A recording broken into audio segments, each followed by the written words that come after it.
மகிழ்ச்சியாக வாழக்கூடிய மனிதன், ஆனந்தமாக வாழக்கூடிய மனிதன் ஏதோ ஒரு கற்பதத்தை உள்வாங்கிக் கொண்டு அதுதான் நான் என்கிற உணர்வை வளர்த்து கொண்டு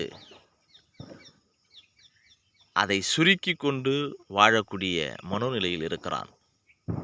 இந்த உலகம் நமக்கானது. உலக உயிர்கள் எல்லாம் ஆனந்தமாக வாழ்கிறது, அளவற்று வாழ்கிறது. மனிதன் மனம்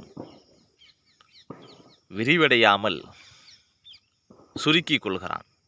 சாதியால், மதத்தால், இனத்தால், மொழியால், நிறத்தால், குணத்தால், இப்படி எல்லையற்று வாழக்கூடிய மனிதன் அல்லது மகிழக்கூடிய மனிதன் ஏதோ ஒரு நிலையில் தன்னை சுருக்கி கொண்டு அதுவாகவே அவன் வாழ்ந்து மடிகிறான். ஆனால் நமக்கு வழிகாட்டிய நமது முன்னோர்கள்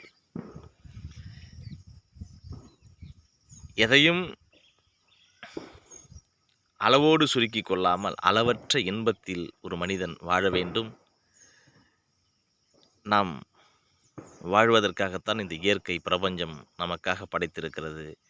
இதை பயன்படுத்தி கொள்ளுங்கள். ஒருவருக்கொருவர் பகையிட்டு கொண்டு போட்டி போட்டுக்கொண்டு பொறாமை உணர்வை தவிர்க்க வேண்டும் என்று எத்தனையோ கதைகளை சொல்லி, எத்தனையோ தத்துவங்களை சொல்லி நம்மை மகிழ்ச்சியாக வாழ வேண்டும் என்று வலியுறுத்தி நம்முடைய முன்னோர்கள் நமக்காக எத்தனையோ நூல்களை எல்லாம் எழுதியிருக்கிறார்கள்.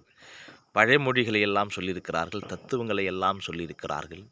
அதையெல்லாம் மனதில் உள்வாங்கிக் கொள்ளாமல் இந்த கொடூரத்தனமான சிந்தனையை வளர்த்து கொண்டு மக்கள் மாண்டு போகிறார்கள்.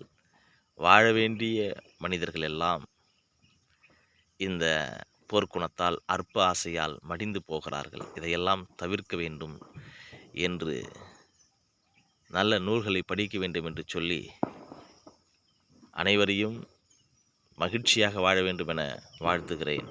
நன்றி, வணக்கம்.